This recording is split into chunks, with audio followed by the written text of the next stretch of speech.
তোমাদেরকে আজকে একটা গার্লফ্রেন্ড বয়ফ্রেন্ডের মজার গল্প বলি, তাহলে তোমরা শোনো। তাদের সম্পর্কটা বেশ 4-5 বছরের, কিন্তু হঠাৎই সেই দিন মেয়েটা বয়ফ্রেন্ডের সঙ্গে ছেলেটার সঙ্গে কথা বলা বন্ধ করে দিল। সারাদিন কথা নেই, সন্ধে লেগে গেছে, তখন ছেলেটা না থাকতে পেরে মেয়েটার বাড়ি চলে এসছে। দিয়ে বলছে কথা বলছো না কেন?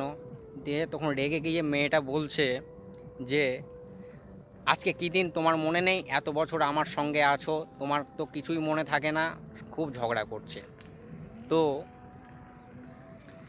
সব কিছুই জেনে রাখতে হবে বয়ফ্রেন্ডের গার্লফ্রেন্ডের, কোনটা ভালো কোনটা খারাপ, কোন জিনিসটা খেতে ভালোবাসে কোন জিনিসটা ভালোবাসে না, তার কবে জন্মদিন, সে কোথাও ঘুরতে গেলে তার মন ভালো হয়, তাকে খাওয়াতে নিয়ে যেতে হবে, ঘুরতে নিয়ে যেতে হবে, বেড়াতে নিয়ে যেতে হবে, তাকে সময় দিতে হবে, তার সঙ্গে গল্প করতে হবে। এই সবগুলোই করতে হবে। তো সেদিন ছিল তার জন্মদিন, সেই জন্য সে খুব রেগে গিয়েছিল।